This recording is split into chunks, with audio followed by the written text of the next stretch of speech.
Hey, what's up, guys? Happy Monday, Nick here. We are talking about campaigns today.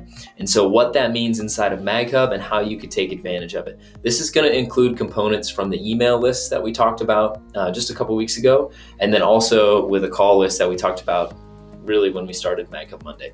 So, we're going to tie these together and then show you how you can get certain reports out of the system. This is going to be pretty high level. We're not going to focus tactically on how to set up call campaigns or call lists or how to set up email lists, but how to tie them together into a unified campaign so you guys can get reporting on what's working and what's not. Let's get started. Okay, so the first thing you're going to do when you log into MagHub is I'm going to direct you guys to the campaign report. This is ultimately what we're trying to get to by connecting our call lists and our email lists to a campaign. So when I go to reports, and I go to all reports, this is going to be in the sales section.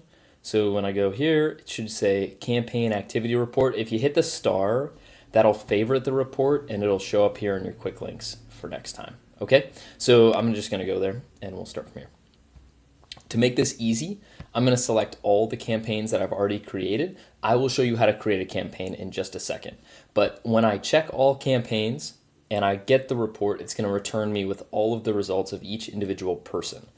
For the purposes of figuring out what's working and what's not working, I'm going to click Create Summary by Campaign, and this is going to give me a high-level report of each campaign and what tactics are working. So it's going to show me now who contact-wise has been removed, how many calls have been completed, attempted, called, mail opens, and mail clicks. Okay, so this is combining the call campaigns or call lists and email lists into a single report that's going to give you a high-level overview of what campaigns are being successful and which ones are not. If I uncheck this and I click Get Report, this is, like I said, going to return each individual person.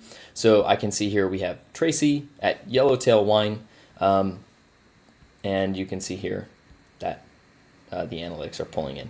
I'm going to go ahead and click this so we get some numbers up here at the top. Obviously, this is a testing site for me, so it's a little bit skewed.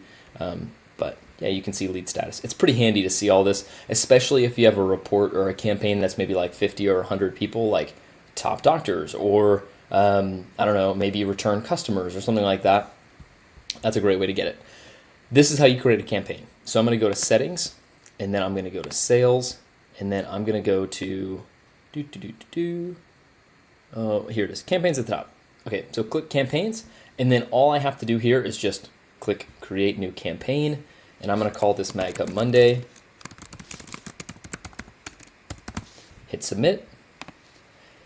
Now, to get lists added to the campaign, I go to each individual section. I might be able to add them from here, I actually don't know. No, that's just editing the name, it looks like. So to add a call list, I'm going to go to my home and call list, and then I'm going to associate in my call list section here. If I have a call list of names, I'm going to go ahead and click Edit, Nick's Top 20. What campaign do I want to associate? And I'm going to select Nick's MagHub Monday campaign. Hit Save. And then that's associated with the campaign. All those contacts are going to flow over into that campaign report.